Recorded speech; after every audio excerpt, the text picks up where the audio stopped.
Hi, I'm Jeanette Sutherland. Welcome to Nature Connects, a podcast from the Tamar Valley National Landscape. This is part 2 of our summer episode, Beavers and Butterflies. If you haven't yet listened to part 1, do make sure you go back and join us during a fascinating morning with Matt Holden from Devon Wildlife Trust and Mark Elliott, Ecological Consultant, at a Devon Wildlife Trust beaver enclosure, where we talk through the wonders of the amazing eco-engineers, the beaver. But now, enjoy part 2, as we are joined by Jenny Plackett from Butterfly Conservation at Greenscombe Woods, a Duchy of Cornwall site in the Tamar Valley, to explore the wonderful world of the Heath Fritillary butterfly, one of our 17 special species.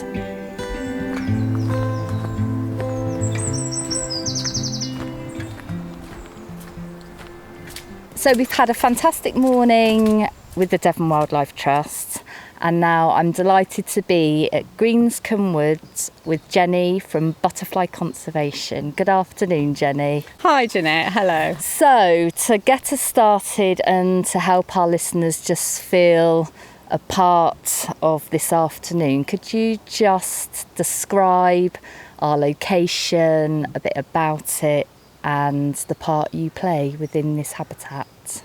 Yes, I'd love to. So we're currently standing in Greenscombe Wood. It's a site of special scientific interest.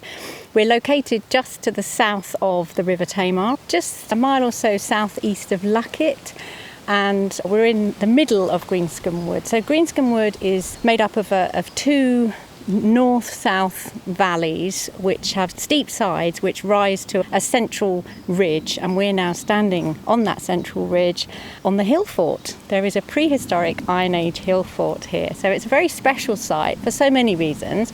It's also really important for its mining history. There's stream works here and old mines. It's part of the Cornwall World Heritage Site for mining interest as well. There's a lot of amazing botany here, so some of the plant species are very rare that are found here. We've got heath-spotted orchids, we've got southern marsh orchids, lesser butterfly orchids, also some of the rarer orchids as well, like greater butterfly orchid has been recorded here as well. There's bladder seed, there's bustard balm, there's all sorts of amazing plant species here. But my interest here really is the very, very important breeding area for Heath Fritillary. So Heath Fritillary is one of our really endangered butterflies in the UK, most limited in terms of its range and distribution. There's only 4 sites across the whole of the UK where this butterfly is found. In the Essex woodlands, in the Blean woodlands in Kent, up in Exmoor on the Honeycott estate, and here in the Tamar Valley. So I'm delighted to be here and to show it to you. Amazing. And actually just walking up through the woods, you can just see the abundance of life here is just very, very unique and special to the location. So the Heath Fritillary is one of our 17 special species identified in our nature recovery plan. So could you delve a bit deeper and tell us a bit more about that special butterfly? Yeah, it's a very rare butterfly, as I say. It's got quite particular habitat requirements. So here in Greenscombe Wood, it uses mostly coppiced woodland, and probably the key requirement it has is the caterpillar's food plant, which is common cowwheat, and that you can see is a big yellow carpet all around us. It's very abundant here. It's a plant that's semi-parasitic on oak roots and bilberry roots, so it's found in association with oak and bilberry on this site.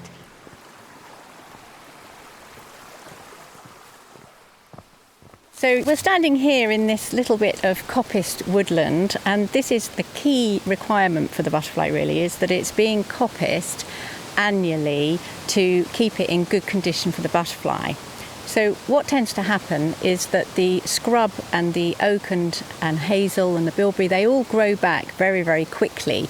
What the butterfly needs is these early successional habitats that have been recently managed and that create areas that are really suitable for the cowwheat to come in where there are sunny areas, and so that the butterfly can then find the cowwheat to lay their eggs.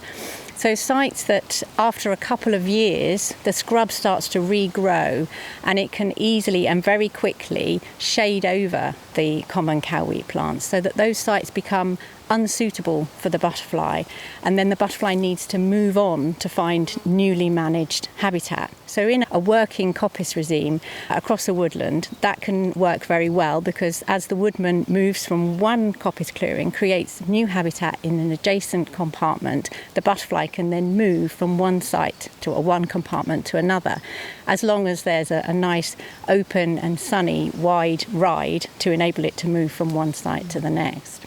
It's known historically as the woodman's follower, so It would follow the woodman throughout the woodland, and as those new clearings were created, the butterfly would move on from one site to another, so that there's a constant new supply of that early successional habitat that includes little bits of bare ground and lots of opportunity for the cowwheat to come in before it then starts to shade over. And after maybe 4 or 5 years, those sites will be unsuitable for the butterfly, but that's okay, because the butterfly can then move on to the next compartment that's been recently managed. So it's got this lovely title of being the woodman's follower. Amazing. I love that. Could you just describe a bit more about the whole sort of landscape management of this woodland that you've been witnessing over your time here?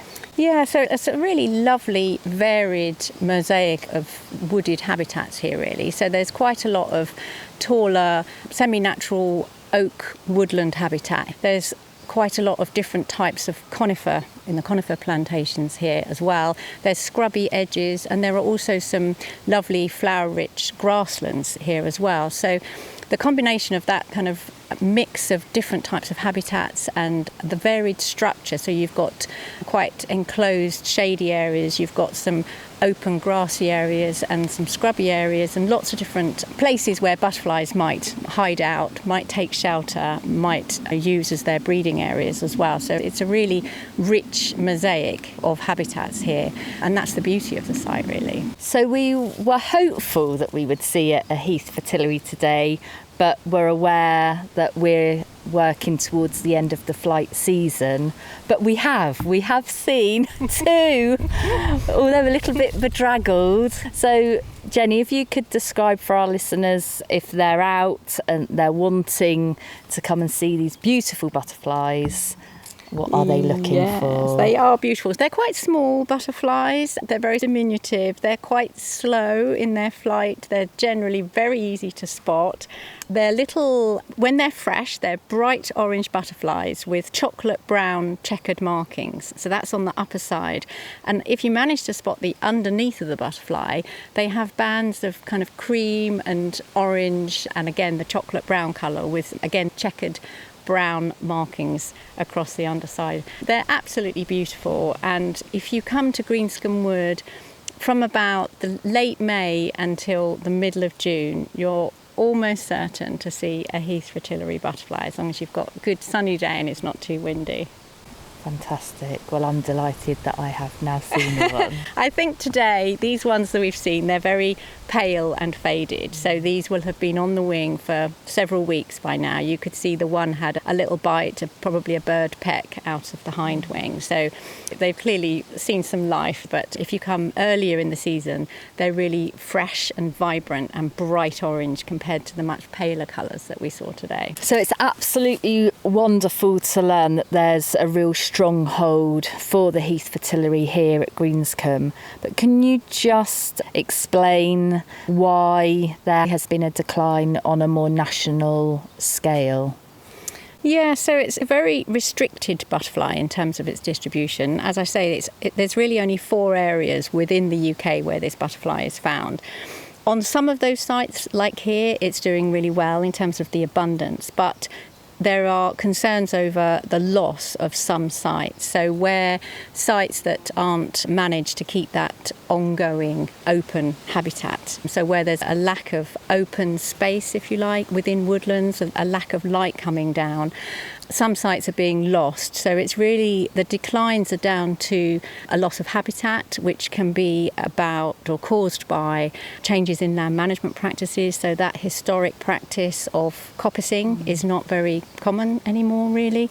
And that can then mean that some woodlands are scrubbing up and just becoming too dark and shady to support the cowweed, which is really the important kind of point for the butterfly. It's not the only food plant that they will use, but on this site it's one of the primary food plants that it uses.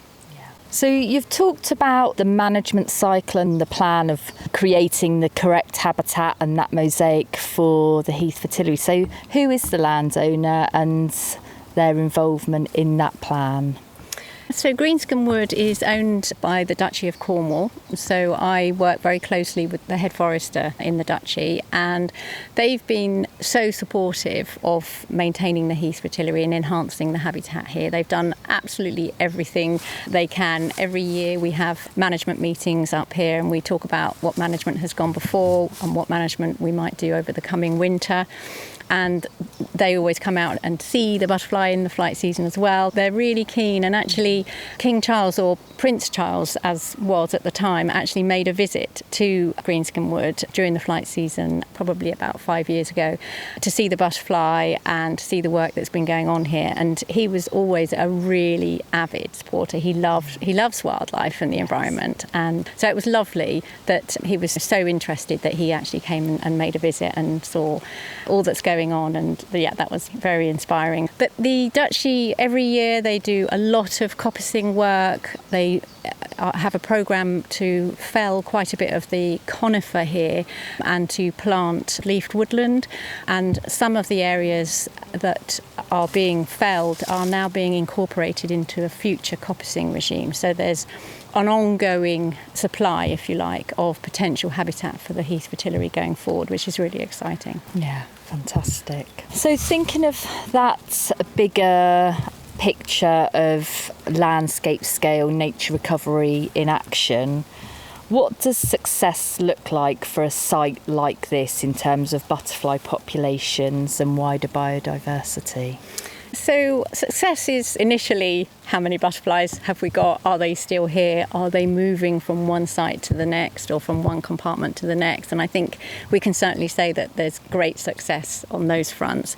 Wider success, really, it's still quite an isolated colony here. There used to be one other colony in the Tamar Valley, and now it's really just here at Greenscombe Wood where the butterfly is still found. So greater success would very much hinge on more habitat being appropriately managed in the vicinity here, so the butterfly can move off the Duchy estate and onto the neighbouring woodlands all the way up the Tamar Valley. That would be a major success if we can get more sites with potential suitable ground flora with the cowweed into good condition and a good connecting corridor. So that's the biggest issue, really, is that Heath Fritillary is a very sedentary butterfly. It's not a strong flyer, so it needs those connections, like I was saying, with the coppicing and the rides that are important for the butterfly to get even from one coop to the next coop.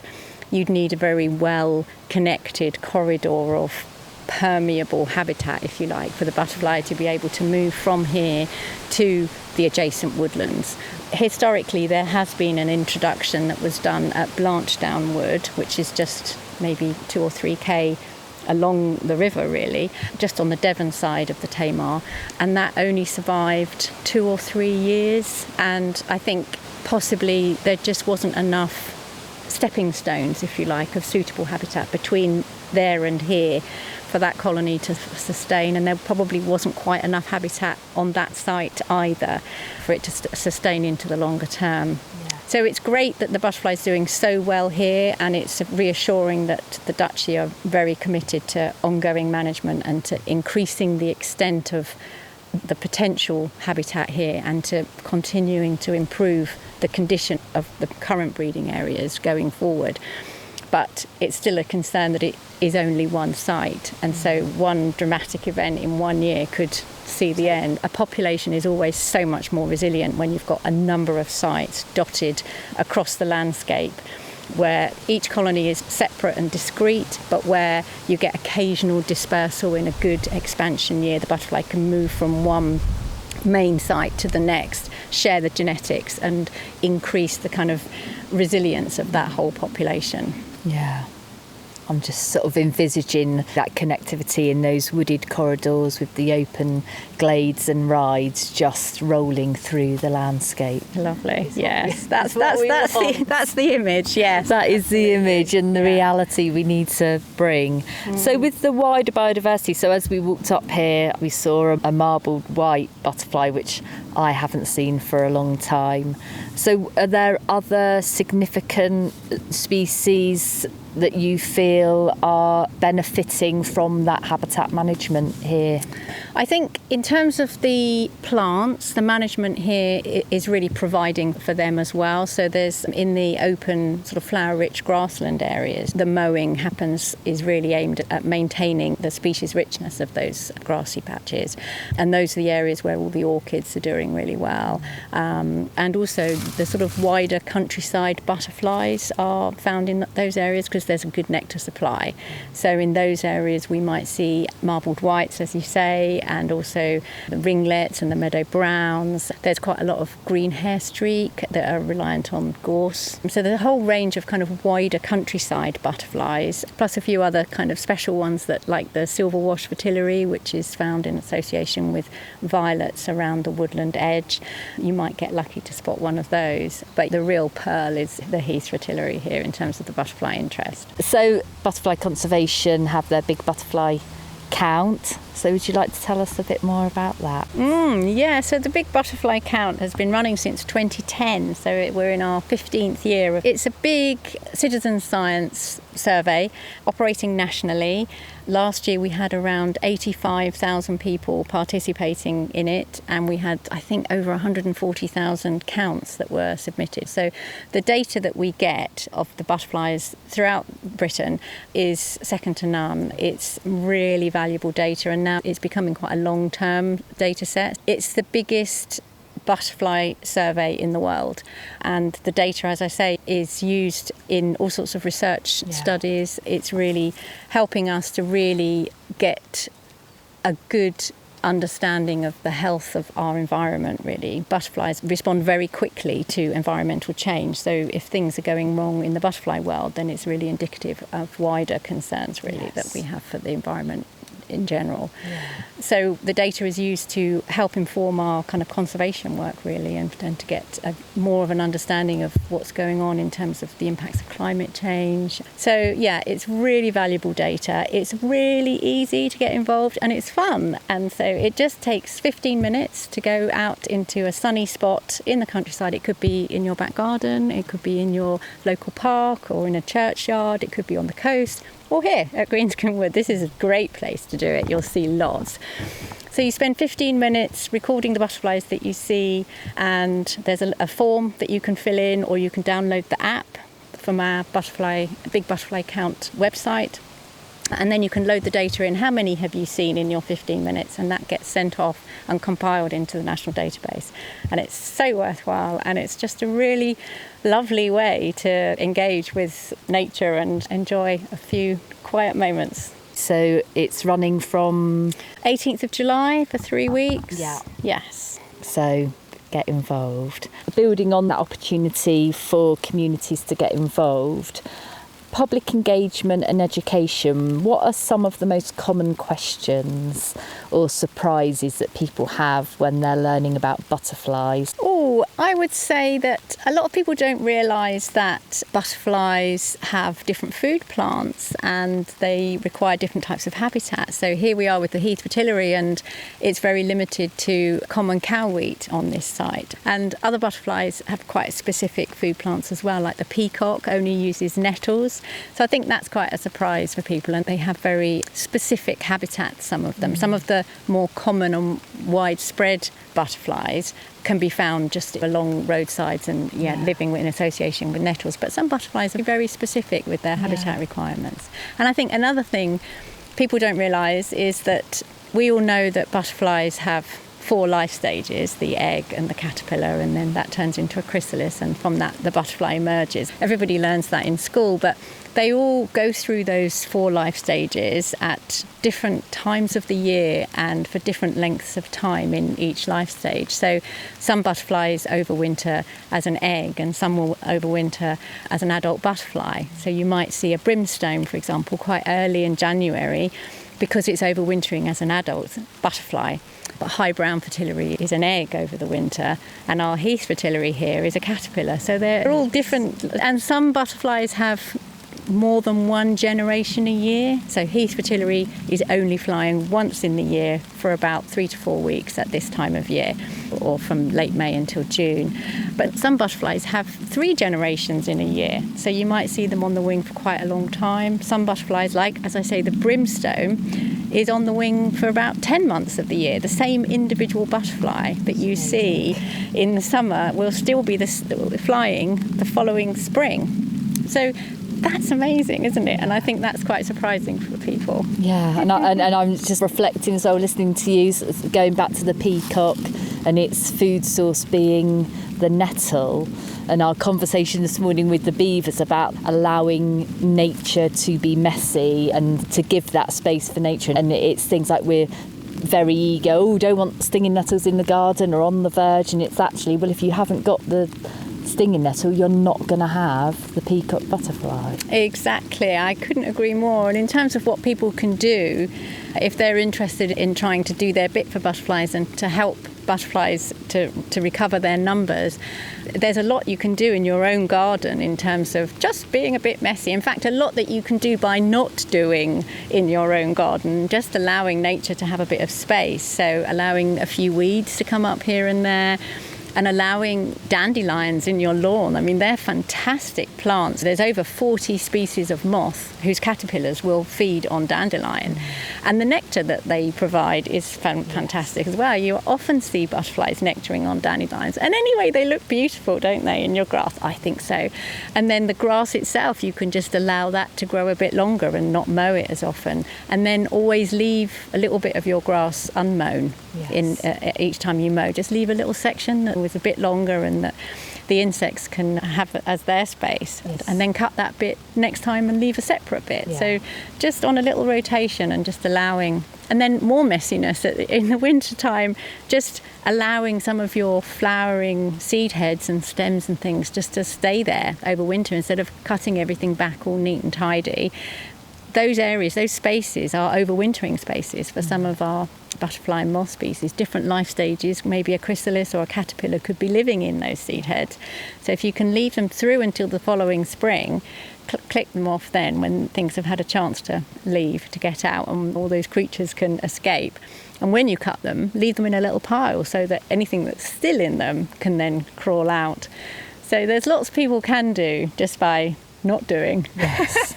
And if people want to be more proactively involved with butterfly conservation, with monitoring on a more long-term basis, how can people do that? Yeah, so there's obviously lots of surveys you can get involved with. There's wider countryside butterfly scheme survey squares. People can take on a square to survey a couple of times in the summer. We always need volunteers to help with timed counts of some of our rarest species, like Heath Fritillary. Obviously, the big butterfly count is another one. So there's lots of opportunities to engage with surveying. And also, if you're interested more in the practical management side, if you'd like to get involved with cutting back scrub, for example, to help manage butterfly habitats, we always need new volunteers to help with that. So there's lots of different ways. You could also, each of our counties like Devon and Cornwall have got butterfly conservation branches. They always need help with events on the committee, helping to engage with schools. There's all sorts of roles within the branches, which I'm sure that, there's lots of different ways that people can get involved. Fantastic. So looking ahead, what are the hopes for the future of the Heath Fritillary in the Tamar Valley and beyond? Well, a vision for the future is to see the whole of the Tamar Valley with lots of breeding areas in all of the woodlands where cowwheat is present. That's the kind of longer term vision. Yeah, at the moment we're really very much reliant on this one site, which is scary, really. Yeah. And it, like you say, it's that trying to maintain that we only need one event, whether it's a climatic event that could change the whole story so far. The vision is lots of different sites and an abundance of the butterfly on each site, and the butterfly can move between those sites, that it's got good connections between one patch and the next, and a naturally functioning system. So it's a common theme through all of our podcasts is that we clearly need to sit on our hands, enjoy, absorb and be in awe and wonder of nature, and allow nature to have that space to be messy, to do its thing. And you've given us a real clear picture of how within even our gardens at home, how we can make space and improve habitat for butterflies. Are there any upcoming projects or collaborations that you're particularly excited about for the future? One of the exciting projects that we're developing at the moment is our Wild Spaces project. That's really an opportunity for people to get involved and help with creating space for butterflies and moths in their own gardens, their own communities, their own local spaces. So it's really about trying to provide the things that butterflies and moths need throughout their life cycle. So nectar for the adult butterflies, food plants for the caterpillars, and overwintering space like shelter for the winter time. So our Wild Spaces project is working with lots of different groups. So we've got a website which is wild-spaces.co.uk, which gives lots of information about what people can do in their own spaces. So even if you've only got a balcony, a small garden, a large garden, there's information on there for everyone. Even if you haven't got any outdoor space but only your own local community, what you can do if everybody chips together and does something for butterflies and moths, it can make a massive difference nationally. Absolutely. The message is to empower and that everybody can, as you say, whether you have a balcony, whether you have a garden, whether you're involved in a green space or within your school work setting, everybody can do something. And that's quite empowering, isn't it? It is, absolutely. So it's been fantastic to come to Greenscombe this afternoon, and I'm even more delighted that I've seen a Heath Fritillary, but I'm also chuffed that I've seen a marbled white, which I can't wait to go home and tell my family. But just to round off our chat, I like to bring us back to nature and the fact that we are part of nature and we have a part to play in its care and conservation, as well as our actions on supporting recovery and regeneration where we know we have that biodiversity loss. Butterflies are often people's first encounter with wild beauty. How has your work with species like the Heath Fritillary and sites like Greenscombe shaped your own sense of belonging in nature? Oh, that's such a lovely question. I think I feel very lucky to work for an organisation like Butterfly Conservation, where I get the opportunity to come out regularly to some of these most stunningly beautiful sites, especially at this time of year when I get to go out and actually see the butterflies out on site as well. So I feel very privileged to be able to spend such a lot of time doing that. And for me, it's so rewarding to work with the landowners and offer advice on trying to extend and improve the areas of land that they're managing for the benefit of these butterflies and other wildlife.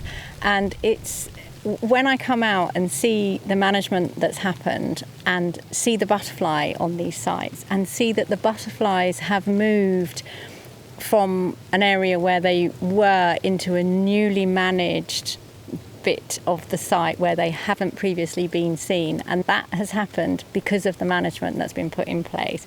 That is so rewarding. That's why I do the job, really, why I love it so much. It's just the joy that it brings me to see, not only just to see the butterflies, but to see the site improvements and the increasing size and extent of the potential breeding habitat, and the impacts having on the butterfly when, if the butterfly numbers are going up and the butterfly is better able to move around in those sites. It's just the best feeling.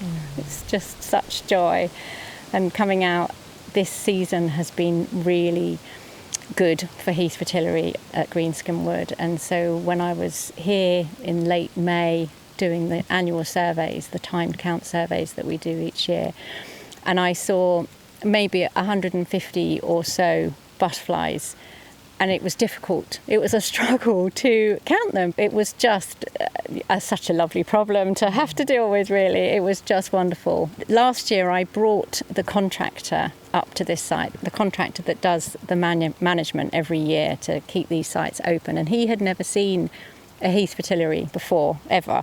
He just comes in the winter and he squirrels away and does his work and does a fantastic job keeping these sites open. Really hard, steep sites, rough ground, tough work, but he'd never seen the butterfly before. So it was so nice for me to be able to bring him here and say, this is why you're doing the work, and look at the results of your labour, And while we were here, we bumped into a couple of people with big cameras and binoculars who had come such a long way because they'd heard how amazing this site was for the butterfly. So it was wonderful for the contractor to actually see other people who were coming to see the butterflies that were there because of the management that he'd put in place. So and it's moments like that, and I think, oh gosh, how lucky am I to do this job and to experience these wonderful sites and these stunning, beautiful butterflies. Yeah, and makes it all worthwhile. And I think, and the key message there is that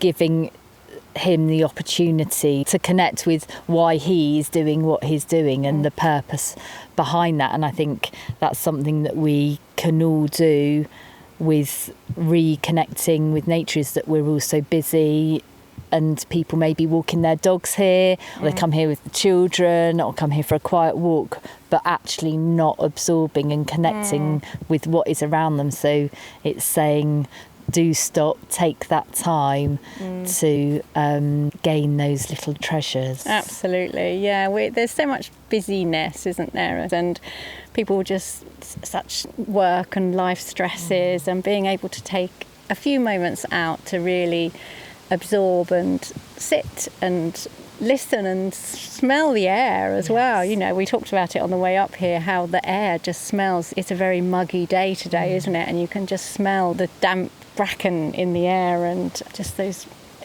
just soak it up and take some time out.